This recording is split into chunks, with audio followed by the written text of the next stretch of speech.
Hello everyone, this is Aparajita welcoming you to my channel Green Thumb. In today's episode, I'd like to share with you all the care tips, maintenance and some propagation method of this beautiful bushy plant Peperomia. These small plants come in lovely variety of beautiful leaves. As you can see, it is loved for its beautiful foliage. These are also known as radiator plants or baby rubber plants, and they have a great number of varieties, so you can have a good collection of this in your beautiful balconies and gardens.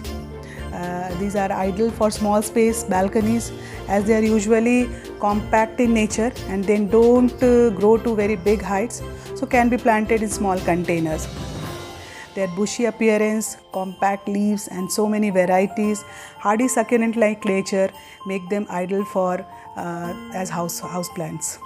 The variety which I have is this Peperomia obtusifolia, and you can see the variety of leaves color. This particular one is the variegated variety in green and yellow, and its stem shows red markings which looks very beautiful. ये दूसरी वाली variety मेरे पास pure green है.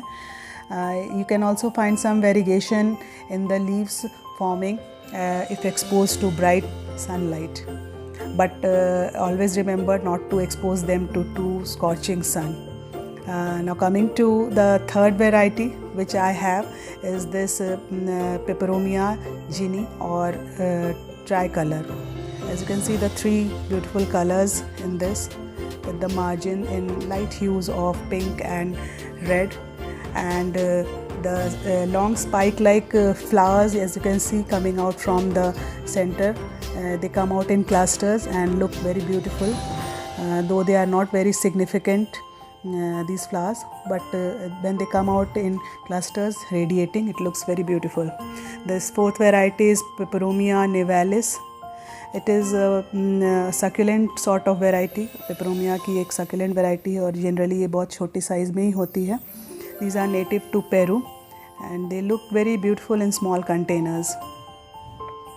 Now, as we talk about the care tips of these plants, coming to the first point is water and soil. These plants do very well in well aerated and well drained soil.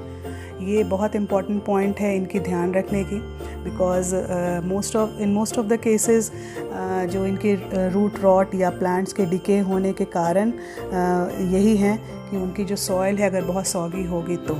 So in order to achieve this well drained soil, generally potting mix में कुछ perlite या sand को add करना चाहिए या फिर compost, and this can prevent the root rot and give proper aeration to the plant as well.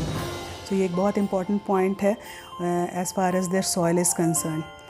While watering, water with preferably filtered water, and हमेशा पानी को directly soil में डालें.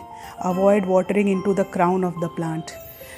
जो ये cup like structure crown जैसे बने होते हैं leaves के बीच में, उनमें पानी नहीं डालना चाहिए, नहीं तो वो leaves rot कर देते हैं. Let the soil dry out completely before watering again thoroughly. मतलब टॉप की अगर 2 इंच सॉइल सूख जाती है अच्छे से, उसके बाद ही उस पर सॉइल में डायरेक्टली पानी डालें और तब तक डालें जब तक वो ड्रेनेज होल से बाहर ना निकलने लगे. पेपरोमिया के लीव्स थिक जूसी लुकिंग होते हैं, in which they store water and very much like the succulents, so they do not require frequent watering. बिना पानी के कुछ टाइम ये अच्छे से रह सकते हैं, बट द पेपरोमियाज ओवर वाटरिंग से मर जाते हैं. इसलिए इनको बहुत ज़रूरी है कि always keep a balance between over watering and under watering.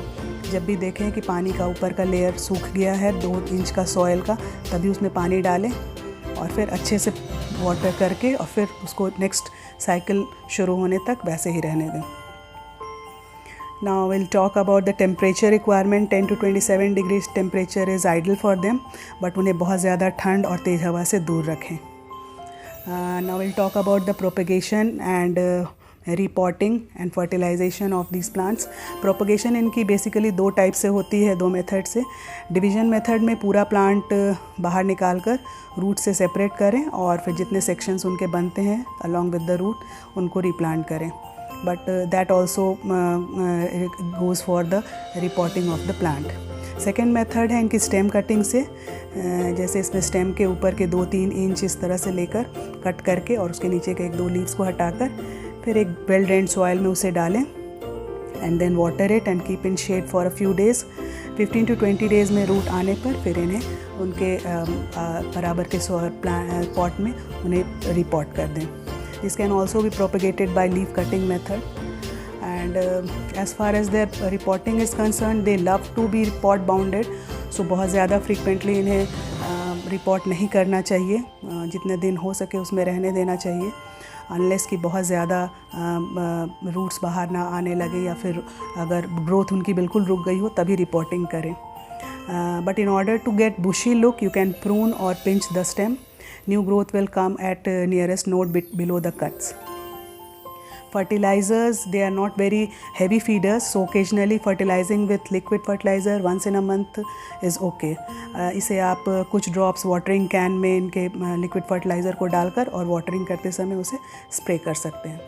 But in the growing months like September and spring season is the ideal time. Now talking about their light requirement, they have quite a wide range of light acceptability. So just put them in low to moderate or moderate to bright light, but don't put them in extremely dark or extremely sunny area, because scorching sun tend to dry their leaves. वो उनके looks को ख़राब कर देते हैं, और अगर बहुत डार्क कॉर्नर में या बहुत ही ज़्यादा अगर लो लाइट में रखते हैं तो उनके स्टेम जो है वो स्ट्रेची हो जाते हैं, बहुत लेगी हो जाते हैं, which does not look very good. So this is all about peperomias. Hope you get some idea about the maintenance of this plant, and if you like the content, please like it, share it and subscribe to the channel, and thanks for watching the video.